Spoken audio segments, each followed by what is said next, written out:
नमस्कार दोस्तों मेरे YouTube चैनल में आपका स्वागत है। दोस्तों आज हम बात करेंगे हीमोग्लोबिन टेस्ट के बारे में। दोस्तों आपने देखा होगा जब हम बीमार पड़ते हैं तो डॉक्टर सबसे पहले हमें हीमोग्लोबिन टेस्ट के बारे में बोलता है कि आपको वो कराना पड़ेगा।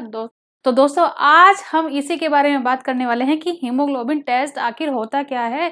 तो दोस्तों चलिए आगे बढ़ते हैं और ये समझते हैं कि हीमोग्लोबिन टेस्ट इतना जरूरी क्यों है। दोस्तों हीमोग्लोबिन टेस्ट बहुत ज्यादा जरूरी है क्योंकि ये बहुत इंपॉर्टेंट रोल प्ले करता है हमारी बॉडी में। हमारी बॉडी इस पे बहुत ज़्यादा डिपेंड है। दोस्तों आपने काफ़ी बार देखा भी होगा जब हमें थोड़ी सी वीकनेस हो जाती है तो सबसे पहले हमारी बॉडी में हीमोग्लोबिन ही कम हो रहा होता है। तो दोस्तों इसको समझिए, अच्छे से समझिए कि ये आखिर है क्या। तो ये इसका 3D स्ट्रक्चर है जो कि कुछ ऐसा नजर आता है। दोस्तों जब हम बीमार हो जाते हैं तो हम अपना ब्लड देते हैं, जैसे कि हम यहाँ पे देख भी रहे हैं कि हमारे यहाँ पे ब्लड लिया जा रहा है।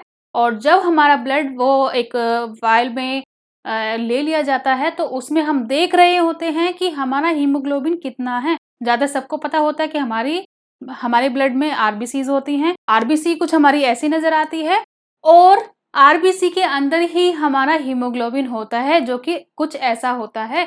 ये हमारी आरबीसी है और ये हमारा उसके अंदर हीमोग्लोबिन प्रोटीन है। दोस्तों हमारे ब्लड में ना हीमोग्लोबिन की जो रेंज है वो अच्छी होनी चाहिए क्योंकि हमारी बॉडी इसी पे डिपेंड है। क्योंकि हीमोग्लोबिन ना हमारी बॉडी में बहुत ही ज्यादा इंपॉर्टेंट रोल प्ले करता है। और इंपॉर्टेंट रोल प्ले कैसे करता है, यहाँ पे हम देखेंगे ये हमारी आरबीसी है जैसे कि मैंने आपको पहले ही बताया है। और आरबीसी के अंदर ही हमारा जो हीमोग्लोबिन जो प्रोटीन है वो कुछ ऐसा नजर आता है। ये हमारी आरबीसी है और ये हमारा इसके अंदर हीमोग्लोबिन प्रोटीन है। यहाँ पे हम देखेंगे हमारे जो आरबीसी है उसको जूम किया हमने और उसके अंदर हमारा क्या है, हीमोग्लोबिन प्रोटीन है। और हीमोग्लोबिन प्रोटीन के अंदर ना हमारा हीम ग्रुप होता है और हीम ग्रुप के अंदर क्या होता है, हमारा आयरन होता है। ये जो आयरन है ना जो हीमोग्लोबिन में होता है ये बहुत ज्यादा इंपॉर्टेंट रोल प्ले करता है। कैसे करता है, जैसे कि हम यहाँ पे देखेंगे जो ये रेड पोर्शन है ये हमारा हीमोग्लोबिन है।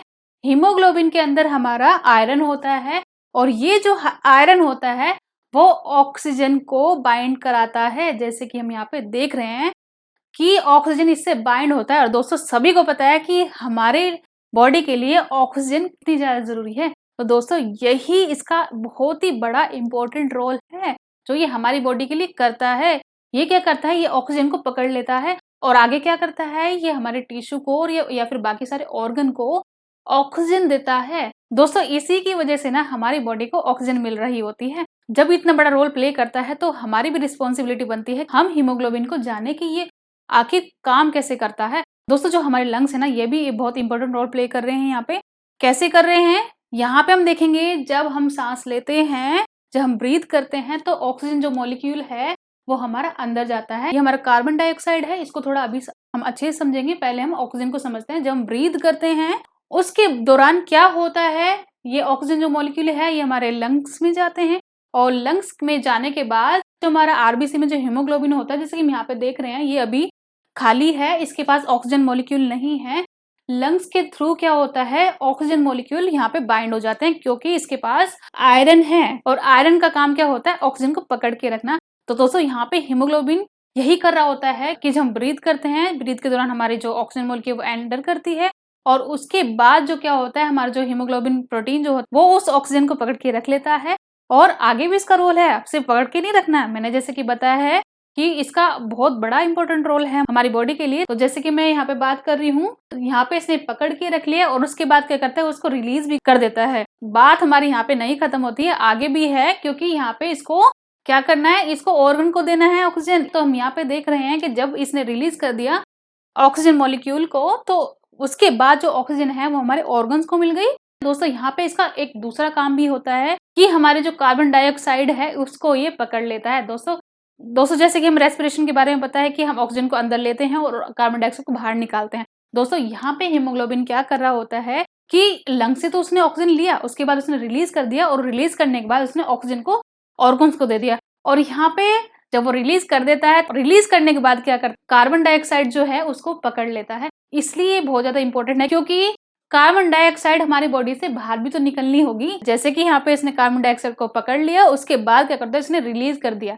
जैसे यहाँ पे हम देख रहे हैं कि इसने ऑक्सीजन को रिलीज कर देता है, ऐसे सेम यहाँ पे इसने कार्बन डाइऑक्साइड को भी रिलीज कर दिया क्योंकि उसको बाहर भी तो निकालना है। दोस्तों यहाँ पे हम देख रहे हैं ये जो हीमोग्लोबिन प्रोटीन है ये वापस लंग्स में जाके क्या करता है, जो कार्बन डाइऑक्साइड है वो वहां पे उसको रिलीज कर देता है और उसके बाद ये साइकिल दोबारा से चलती है कि उसको दोबारा से ऑक्सीजन मॉलिक्यूल चाहिए और फिर इसके बाद ये दोबारा से साइकिल चलेगी कि उसको ऑक्सीजन लेना है, उसके बाद उसको रिलीज करना है और रिलीज करने के बाद जो कार्बन डाइऑक्साइड है उसको बाइंड कराना है और ये जो कार्बन डाइऑक्साइड है इसको लेके वो वापस लंग्स में पहुंचा देगा और जब वो लंग्स में चली जाती है कार्बन डाइऑक्साइड, उसके बाद उसको ब्रीथ के थ्रू वो आउट किया जाता है।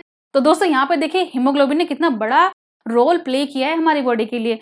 दोस्तों अब बारी है इसकी रेंज के बारे में। हमें रेंज ही पता होती है दोस्तों। रेंज तो हमें जो हमारे जो टेस्ट होते हैं वहाँ पे वो खुद ही बताए थे कि आपकी रेंज इतनी होनी चाहिए। तो हम यहाँ पे देखेंगे अगर हम मेल की बात करें तो मेल में कुछ ये 13.5 से 17.5 भी 5 तक होता है और अगर हम फीमेल की बात करें फीमेल में थोड़ा कम होता है, जैसे कि यहाँ पे देख रहे हैं 12 to 15.5 के बीच में आ जाती है। तो दोस्तों यही रेंज है जो आपको पता होनी चाहिए और आपको इसको मेंटेन करना चाहिए। तो दोस्तों इसकी जो रेंज है वो हम पे डिपेंड करती है कि हम अपना खाना पीना कैसे कर रहे हैं, हम अपनी क्या क्या एक्टिविटीज करते हैं। तो चलिए दोस्तों आज का टॉपिक मैं यहीं पे समाप्त करती हूँ। आशा कर रही हूँ आपको सब कुछ समझ में आया होगा। तो वीडियो अच्छी लगी तो लाइक कर देना, अगर आप इस चैनल पर नए हैं तो प्लीज सब्सक्राइब भी कर देना। तो फिर मिलते हैं एक नई वीडियो के साथ। आज के लिए नमस्कार।